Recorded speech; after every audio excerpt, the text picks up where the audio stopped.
آدم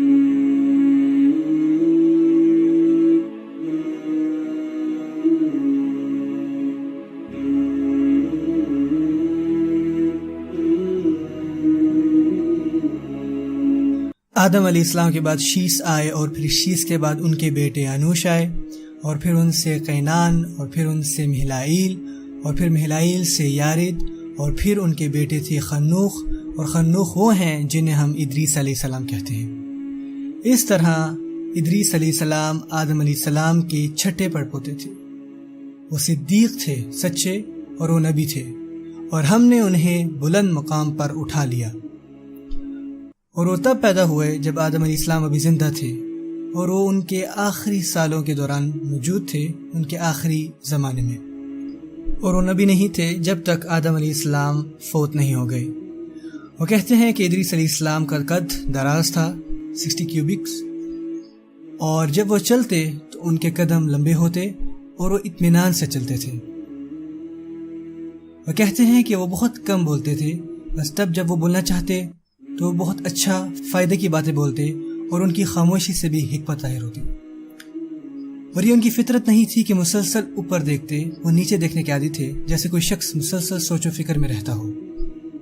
تو جب وہ چلتے تھے تو ساتھ بہت کچھ سوچتے تھے، بہت غور کرتے تھے، بہت تفکر کرتے تھے۔ وہ قلم سے لکھنے والے دنیا کے پہلے انسان تھے۔ تو لکھنے کا عمل ادریس علیہ السلام سے پہلے نہیں تھا، جب تک کہ اللہ سبحانہ وتعالی نے ادریس علیہ السلام کو سکھا نہیں دیا، اور ادریس علیہ السلام ہی وہ پہلے شخص تھے جنہوں نے لوگوں کو لکھنا سکھایا۔ وہ پیغمبر بن کے اس لیے نہیں آئے تھے کہ لوگوں کو شرک سے روکیں یا ان کو حق کی بات بتائیں، کیونکہ ان کے لوگ یہ سب باتیں پہلے سے ہی جانتے تھے، پر وہ اس لیے آئے تھے کہ لوگوں کو فساد پھیلانے سے روکیں، جو کہ وہ لوگ جانتے تھے کہ یہ فساد ہے۔ اور جب انہوں نے دیکھا کہ فساد پھیل رہا ہے، خاص طور پر قابیل کے لوگوں کے درمیان، اور یہاں تک کہ فساد ان کے خود کے لوگوں میں پھیل رہا ہے، تو ادریس علیہ السلام نے فساد کے خلاف جہاد قائم کی،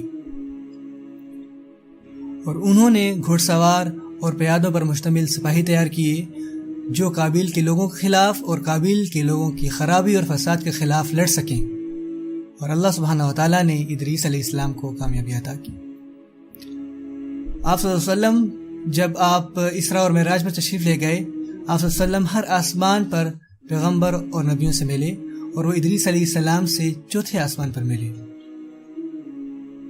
عبداللہ ابن عباس نے ایک مرتبہ ابی بن کعب رضی اللہ تعالیٰ عنہ سے اس آیت کے بارے میں پوچھا، اور ہم نے انہیں بلند مقام پر اٹھا لیا۔ انہوں نے سے پوچھا کہ ادریس علیہ السلام کے بارے میں یہاں کس طرف اشارہ ہے؟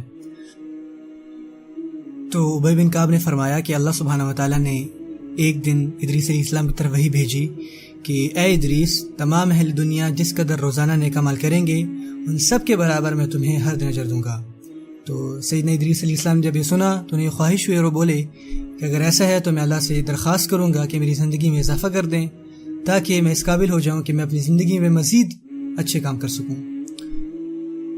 تو انہوں نے اپنے ایک رفیق فرشتے سے کہا، انہوں نے اسے بتایا کیوں نہ ہم جا کر موت کے فرشتے سے بات کریں، اور اگر ایسا ہو جائے تو ہم اللہ سبحانہ وتعالیٰ سے لمبی عمر کی درخواست کر سکیں گے۔ تو فرشتے نے کہا ٹھیک ہے، آپ میرے پر اوپر سوار ہو جائیں۔ تو ادریس علیہ السلام اس فرشتے کے ساتھ چل دیے، اور وہ فرشتہ انہیں اوپر آسمانوں کی طرف لے گیا، اور پھر وہ پہلے آسمان سے گزرے، اور پھر دوسرے، اور پھر تیسرے، اور جب وہ چوتھے آسمان پر تھے تو اس وقت موت کا فرشتہ نیچے آ رہا تھا۔ تو اس نے کہا سبحان اللہ، مجھے اللہ کی طرف سے حکم ہوا ہے کہ میں ادریس علیہ السلام کی روح قبض کر لوں چوتھے آسمان پر، اور مجھے بالکل بھی اندازہ نہیں تھا کہ میں کیسے کروں گا جب کہ وہ زمین پر ہیں۔ اس رفیق فرشتے نے موت کے فرشتے سے بات کر کے جب پیچھے دیکھا تو اس نے دیکھا کہ ادریس علیہ السلام گزر چکے ہیں۔ ہم نے انہیں بلند مقام پر اٹھا لیا۔ کسی کی بھی موت اس مقام پر واقع نہیں ہوئی سوائے ادریس علیہ السلام کے، اور اسی لیے اللہ نے خاص طور پر قرآن میں فرمایا کہ ہم نے انہیں بلند مقام پر اٹھا لیا۔ ادریس علیہ السلام کی موت کے بعد برائی بہت تیزی سے پھیلنے لگی، لیکن تب بھی لوگ ایک اللہ پر یقین رکھتے تھے، وہ اللہ جو سب سے اعلیٰ ہے، وہ اللہ جو سب سے عظیم ہے، وہ اللہ جو سب سے زیادہ طاقتور ہے۔ پر ادریس علیہ السلام اور اگلے پیغمبر کے ظہور کے درمیان ایک لمبا وقفہ آ گیا۔ لمبے عرصے تک کوئی نبی نہیں آیا، کچھ صدیاں گزر گئی، نہ کوئی نبی آیا نہ کوئی رسول۔ اور جو بھی نبی اور رسول آتا یقیناً ان کو ماننے والے کچھ لوگ ہوتے، کچھ نیک لوگ، تو ان کے بھی کچھ نیک لوگ تھے، بہت پرہیزگار، اللہ سبحانہ تعالیٰ کی بہت ماننے والے لوگ ان کی احترام کرتے، اور ادریس علیہ السلام کے دور میں مشکل کے وقت لوگ ادریس علیہ السلام کے پاس جاتے، اور جب ادریس علیہ السلام فوت ہو گئے تو لوگ ان کے پاس جاتے. ان کا نام تھا ود، سواع، یغوث، یعوق اور نصر. ان لوگوں کو ان کے لوگ بہت پسند کرتے تھے. لیکن جب وہ سب نیک لوگ فوت ہو گئے تو تب کیا ہوا؟ شیطان نے اپنا کھیل کھیلنا شروع کیا. اس نے کہا یاد ہے ان سب نیک لوگوں کی صحبتیں، وہ نیک لوگ جو وہاں اس کونے میں بیٹھتے تھے اور اللہ کی باتیں کرتے تھے اور تمہیں اللہ کی باتیں سناتے تھے، تم لوگوں کو آخرت کی یاد دہانی کرواتے تھے. سبحان اللہ، بدقسمتی سے وہ لوگ اب نہیں رہے. یاد کرو جب تم ان کو دیکھتے تھے اور ان کے ساتھ مل کر بیٹھتے تھے، وہ تمہیں اللہ کی یاد دلاتے تھے، لیکن اب وہ نہیں ہے تمہارے درمیان. میرے پاس ایک اچھا حل ہے، کیوں نہ تم ایک پتھر لاؤ، صرف ایک پتھر نشانے کے طور پر، اور شاید اس پتھر کو دیکھنے سے تمہیں وہ اچھے دن یاد آ جائیں.